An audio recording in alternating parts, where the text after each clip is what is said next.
Dear Henry, while in Lexington, Virginia, I stopped by the Jackson House Museum. Let me tell you all about it. Thomas Jonathan Stonewall Jackson was born on January 21st, 1824, in what is now Clarksburg, West Virginia. His father and one sister died of typhoid while he was very young, and his mother remarried in 1830. The new stepfather didn't want responsibility for either Thomas or his sister, so his mother sent the children to live with their uncle in what is now Jackson's Mill, West Virginia. Growing up in a rural area, Jackson didn't have many opportunities for traditional schooling and was primarily self-educated. However, despite Jackson's lack of formal education, he enrolled in West Point in 1842 and struggled through, graduating 17th in his class of 59 in 1846. Jackson deployed to Mexico almost immediately after graduation for the Mexican-American War. He participated in the Battle of Chapultepec and the capture of Mexico City. When the war ended in 1848, Jackson went on to serve in New York and Florida.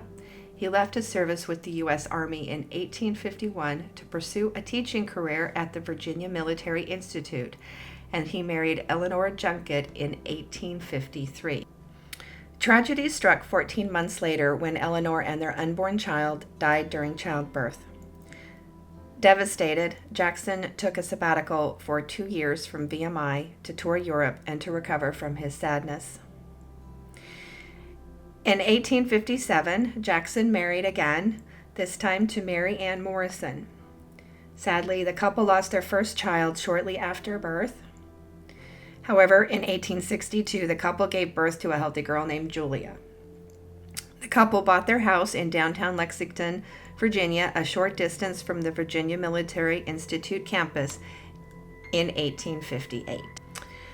When Virginia ceded from the Union in April 1861, Jackson accepted the rank of colonel in the newly formed Confederate Army and was promoted to general almost instantly. He earned the nickname Stonewall during the Battle of Bull Run in July 1861. He held his ground during the battle's mass confusion, and General Bernard E. B. said, "Look, there's Jackson, standing like a stone wall."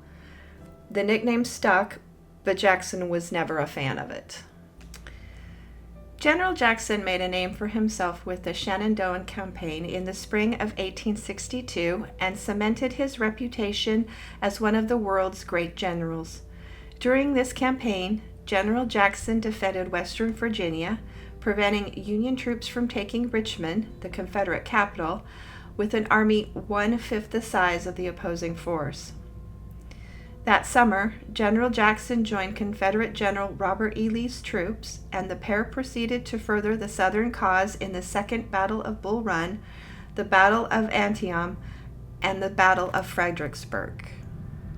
The Battle of Chancellorsville is considered to be the pair's finest hour.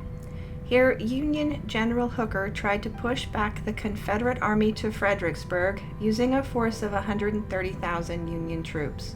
He failed. General Lee held the line with around 30,000 soldiers, with General Jackson taking another 30,000 and marching around the Union Army to attack them from behind. It was at the end of this battle that Jackson's luck turned, when he was mistaken by Lee's troops as an enemy cavalry and shot. Initially, doctors thought that they could save General Jackson's life by amputating his left arm. However, pneumonia set in during his recovery, and on May 10, 1863, General Thomas Jonathan Stonewall Jackson died. He rests at the Stonewall Jackson Memorial Cemetery. He was 39 years old. After his death, his wife Mary Ann kept their house until 1904 before selling it to the Daughters of the Confederacy, who turned it into the Stonewall Jackson Memorial Hospital. The house operated as a small community hospital until 1954, when it was purchased by the Lee Jackson Memorial Association and transformed into a museum. In 1975, the historic Lexington Foundation took over the building and restored it to Jackson's domicile. The Jackson House Museum really isn't about General Stonewall Jackson, though. It's about a man named Thomas, a Mexican-American war veteran and instructor at the Virginia Military Institute.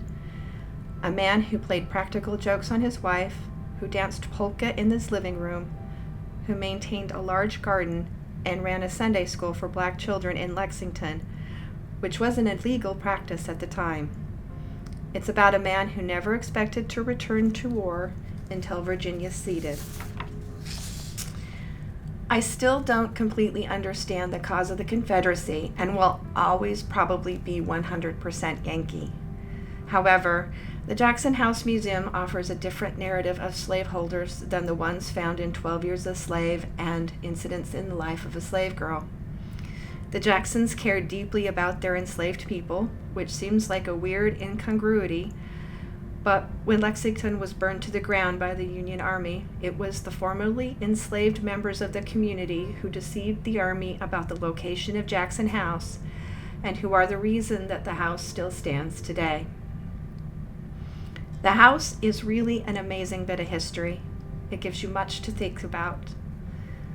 The museum is open Monday through Friday, 9 a.m. to 5 p.m., and admission is $10. If you can, take the time to talk with tour guide Mike Lowry. He knows a lot about Thomas J. Jackson, the house's history, and the U.S. Civil War. It's a conversation any history buff would enjoy.